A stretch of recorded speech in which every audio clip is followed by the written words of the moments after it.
اگر لوگوں کو پتہ چل جائے کہ رمضان میں کیا ہے تو وہ آرزو کریں کہ پورا سال ہی رمضان رہے۔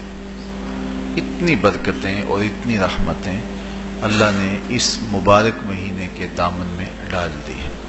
یا ایھا الذین آمنوا کتب علیکم الصیام کما کتب علی الذین من قبلکم، کہ اے ایمان والو تمہارے اوپر روزے فرض کیے گئے ہیں جس طرح تم سے پہلوں پہ فرض کیے گئے تھے۔ کیوں فرض کیے گئے؟ وجہ کیا ہے؟ لعلکم تتقون، تاکہ تم متقی بن جاؤ، تم پرہیزگار بن جاؤ۔ تو روزے کی فرضیت کا نتیجہ تقوی کا حاصل ہونا ہے، اتقاء کی دولت کا نصیب ہونا ہے۔ تو اس آیت کریمہ میں 3 چیزیں بیان کی گئی۔ سب سے پہلی، اے ایمان والو تمہارے اوپر روزے فرض کیے گئے۔ پھر دوسری بات، جس طرح تمہارے سے پہلوں پہ فرض کیے گئے۔ اور تیسری بات، تاکہ تمہیں تقوی کا نور نصیب ہو، تمہیں اتقاء کی دولت نصیب ہو۔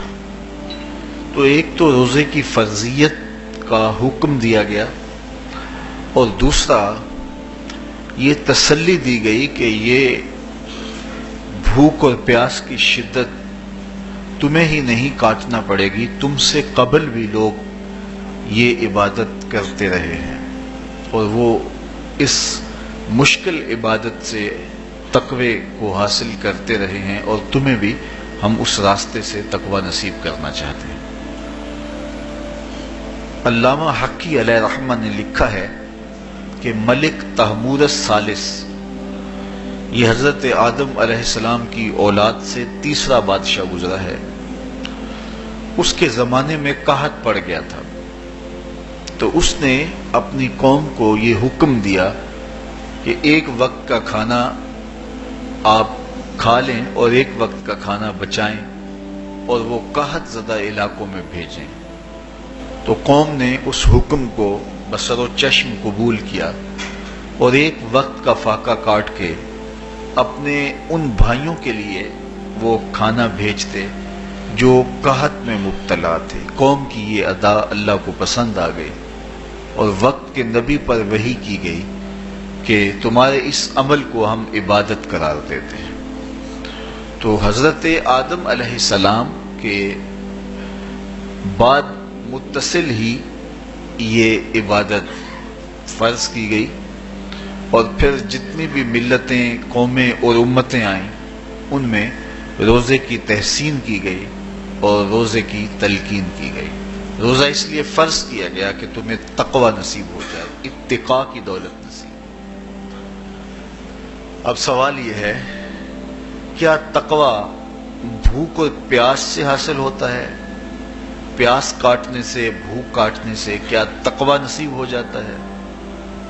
صبح سے لے کر شام تک روزہ رکھنے کی تلقین کی گئی۔ یہاں ناروے میں اور مختلف ممالک کے اندر 20-20 گھنٹے کا روزہ ہے، اور ہمارے بھی یہاں 16-17 گھنٹے مسلسل شدت کی گرمی میں بھوک اور پیاس کاٹنا ہوتی ہے۔ تو اتنا طویل دورانیہ جو بھوک اور پیاس کاٹی ہے، اس کا مقصد رزق بچانا نہیں ہے، بلکہ وَيُزَادُ فِيهِ رِزْقُ الْمُؤْمِنِ، ماہ سیام میں مومن کا رزق بڑھ جاتا ہے۔ آپ اپنا بجٹ دیکھ لیجئے، باقی مہینوں کی نسبت ماہ سیام میں آپ کے اخراجات زیادہ ہوتے ہیں اور کشادگی ہوتی ہے۔